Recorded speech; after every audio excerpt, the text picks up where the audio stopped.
Hey guys, Professor Bill, Comic Book University, and Ultimate Invasion, issue number 2.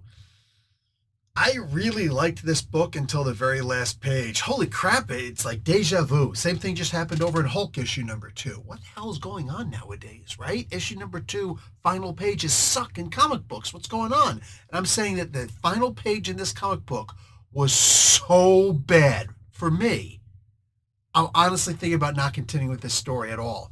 And I actually liked everything, almost everything that was happening in the meantime. Let's start talking about this comic book. First, let's talk about who made the comic book. Jonathan Mother Effin Hickman did the writing on this, and Brian Hitch did the pencils. Love the art in this comic book, my peeps. Inkers. We got Andrew Curry and Alex Sinclair doing the colors. I mean, you can't go wrong. Joe Caramagna on from VC on letters.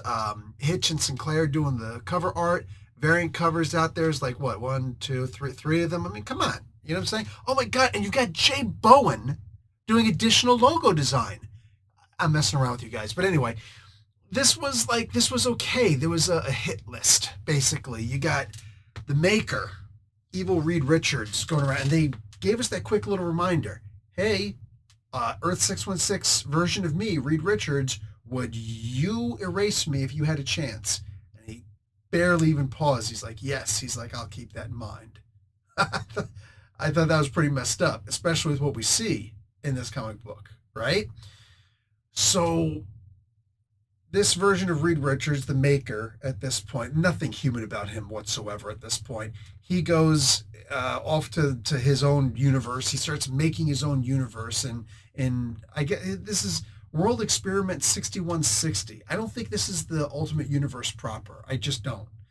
Anyway, he goes back here and he's planning on doing his, reveal. I'm going to go into the time chamber thing for 1,000 years and come out and my brain will be super big. Like he's doing one of these things again, right? Like making something new again. And before he does this, though, he has to off several superheroes, right? And they don't all have to be killed, but stuff has to happen, right? He makes sure that Tony Stark doesn't become a threat because his father, he makes it so his father stays alive. So Howard Stark is flying around in the Iron Man suit. Tony Stark is just like, yeah, my dad's hogging the limelight, da da da da da.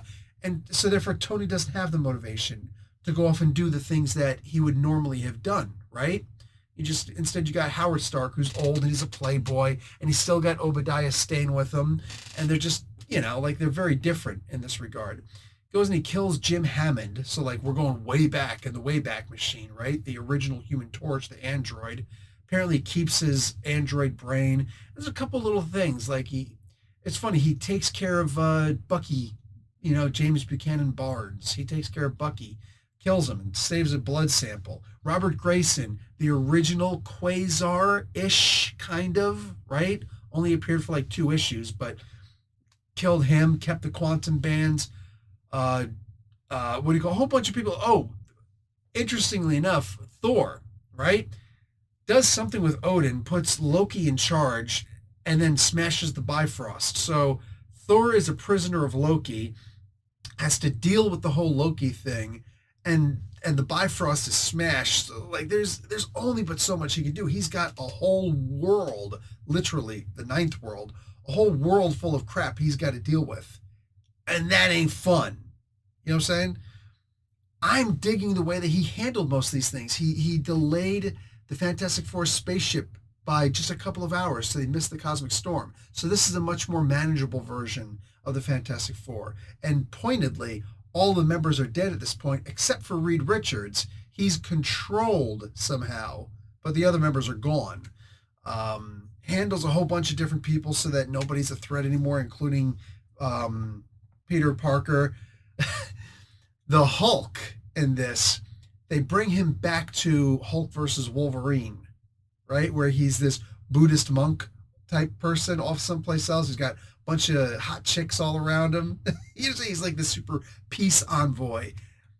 Really interesting the way they're doing some of this stuff. I'm really digging what Jonathan Hickman's doing. And the thing that I found most important to me was Captain America. He went to go and find the man trapped in ice. But we know that's not actually what happened with Captain America in the Ultimate Universe. Apparently, Reed Richards the maker, didn't realize that. So he goes at him, but he doesn't find him. So he's like, oh, okay, so he's just considered undefined. Maybe there's no, Captain America in this one. Now, make no mistake, I didn't really like the Captain America in the Ultimate Universe. In the cartoons, they made the two cartoons, the Ultimates, Ultimate Avengers, whatever they call them. They were amazing, and Captain America was awesome in it, especially in the first one, right?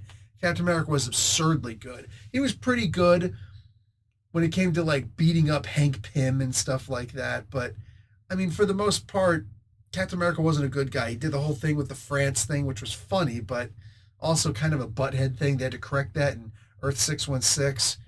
And on top of that, everybody got, all of the Ultimates got a 4-issue limited series. Thor's one was actually pretty damn good. It was absurdly good, right? It had no right being that good. Hawkeye's, although it was the most delayed out of all of them, was to me the absolute hands down best. Iron Man had one that was just absurd. It had its moments and it was very different, but it was out there, bro. But the Captain America one was like, he's not that strong. His son was the Red Skull, and he was getting beaten up by his son every single time. And he was a jerk, the biggest jerk, right? I hated the Captain America 4-issue limited series, right?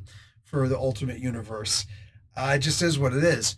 So if Hickman's going to make Cap more like our Cap, Earth 616, I would love to see what he's going to do here. Because, like, he could really F some things up for the maker. I would love to see that. So I was so hot, mostly, like, bit of lukewarmness in the surrounding area, but in general, right in the middle of the freaking lake, I'm hot as hell for this, right? I'm really looking forward to what's going to come next.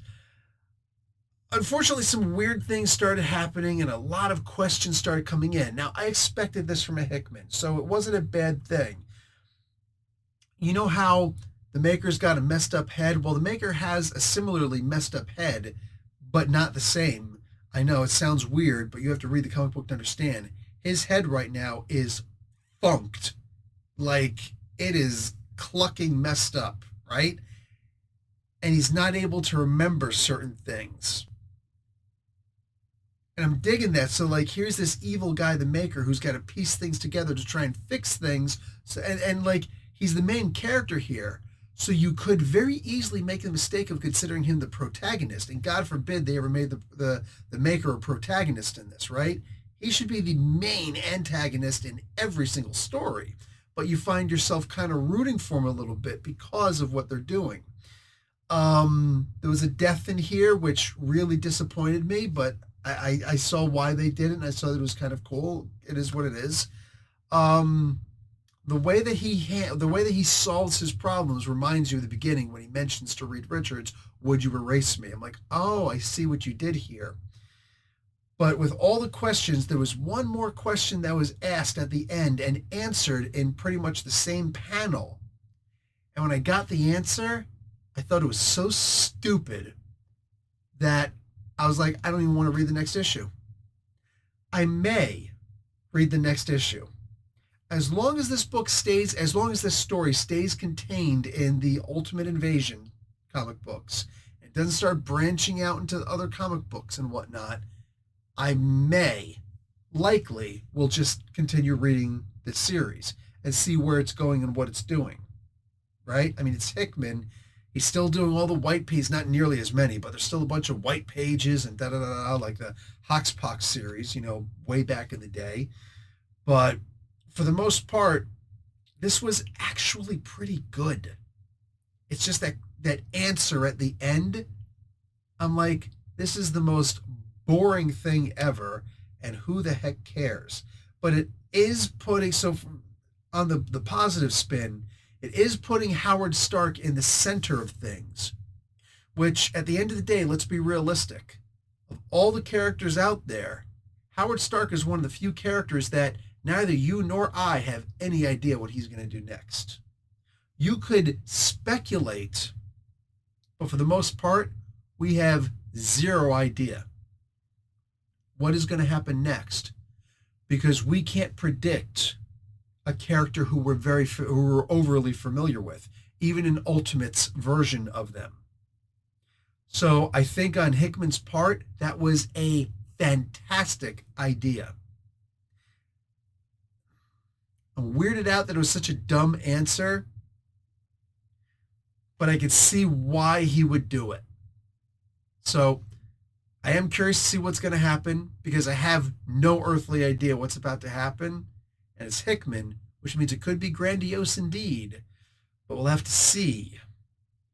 Guys, I hope you enjoyed this. If you did, like the video, consider watching an ad, and I will talk to you guys later. Professor Bill, Comic Book University. Class dismissed.